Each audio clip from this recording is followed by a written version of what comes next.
I would want to find out just a little bit more information about this 14-year-old girl before I could make any recommendations.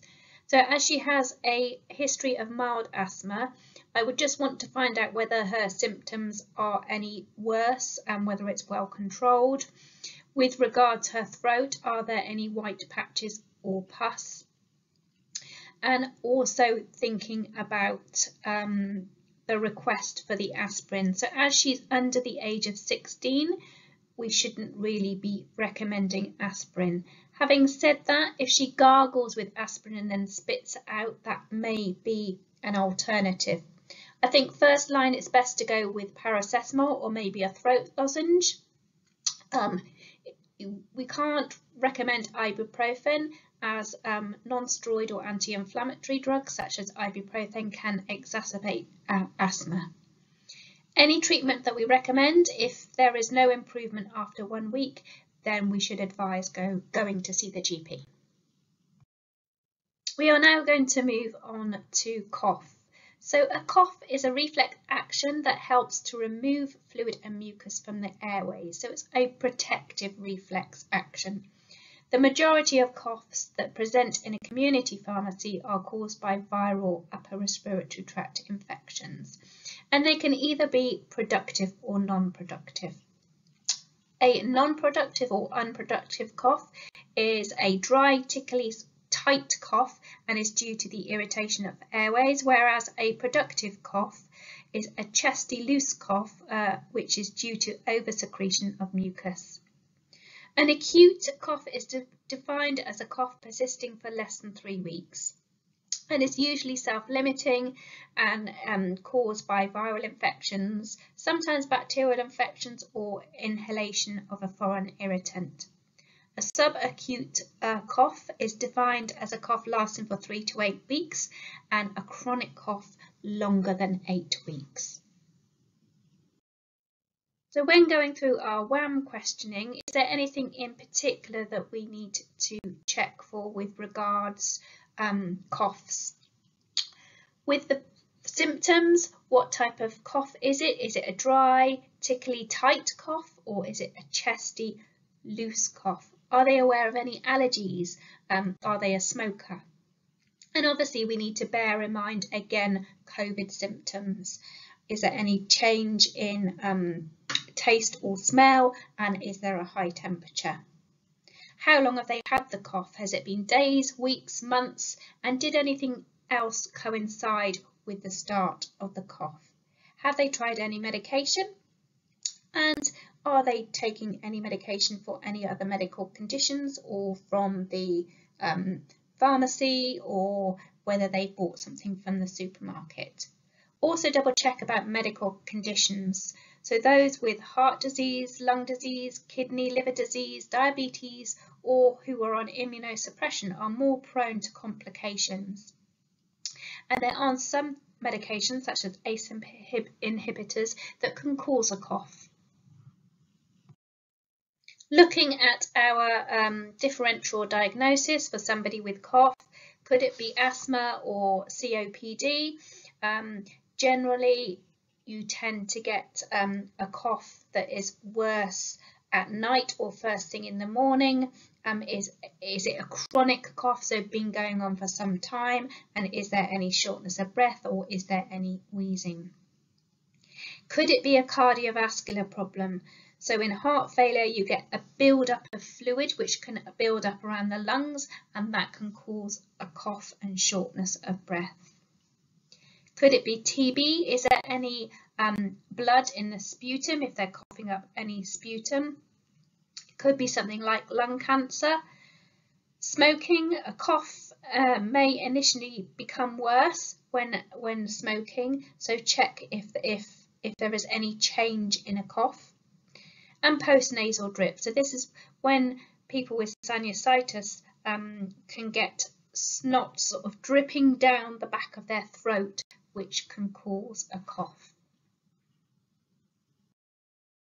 We also need to consider COVID-19. So think about, has the patient got a high temperature? Is the cough new, and is it a continuous cough? This is where we're saying, is somebody coughing a lot more for an hour, or 3 or more coughing episodes in a 24-hour period. If they usually have a cough, it may become worse than normal. Is there any change in smell? And this, if there's any, if the patient has noticed that they cannot smell or taste, or even if things smell or taste a bit different to normal. Obviously, any of these symptoms, you need to advise them to isolate and get a PCR test done. In addition to that, we need to think about hygiene, so hand hygiene, make sure any tissues used are thrown away, try to avoid touching the nose, the eyes, the mouth, maintain fluid intake and rest. When should we refer? So a cough, generally a cough lasting longer than 3 weeks, this could be an indication of a more serious cause, so something like cancer. Sputum, so if the sputum is green, if it's rusty or blood stained, or if there's an excessive amount of sputum. Is there any chest pain, persistent nighttime cough in children? Is there any wheezing or shortness of breath, which might indicate something like asthma? Whooping cough or croup, if you're suspecting something like that, they need referral. And then the usual treatment failures, if you're suspecting a medication causing the cough, and any unexplained persistent weight loss. Looking at the different medication or cough mixtures available, there are demulcents. These soothe and moisturise the throat. They have no active ingredient and therefore are safe for children and in pregnancy. Expectorants loosen the phlegm and are used to assist mucus removal. They reduce the viscosity of sputum and can aid in coughing up sputum, and therefore are used for productive coughs. Antitussives or cough suppressants depress the cough reflex acting in the brain. They might retain sputum, so they're not really good for chronic bronchitis or chronic lung patients. There is little evidence of risk of misuse with these cough medicines, because they do contain things like codeine. But it's a low dose cough suppressant and you would use much higher doses as a painkiller.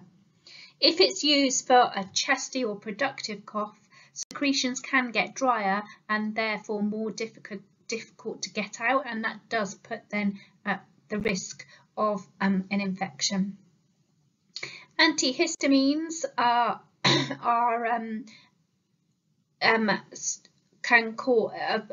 basically sort of dry up secretions, which can help with a cough but can cause drowsiness. If there's no improvement after 2 to 3 weeks, or if the cough gets any worse, then you should recommend that they see their GP. Sugar content will be high in all cough mixtures, so you need to be careful when using them in patients with diabetes, or look for a sugar-free preparation. Treatment options in children. Over-the-counter cough and cold medicines are no longer recommended for any children under the age of 6. General first line would be to use something like paracetamol or ibuprofen, or something like a demulcent. So simple Linctus or glycerol is fairly safe, although do be aware of the high sugar intake. For children greater than 6 years, products are similar to adults, but obviously they will differ in dose. We are back in your busy community pharmacy, and now you have a 45-year-old woman asking for a bottle of cough mixture, and you notice that her voice sounds a bit hoarse. So after going through your WAM questioning, you find out that she's had a troublesome cough for about 5 weeks now. It's quite bad at night and is keeping her awake. She just wants something to help so she can get a good night's sleep. What do you think you should do? And again, we'll go through this in part 4.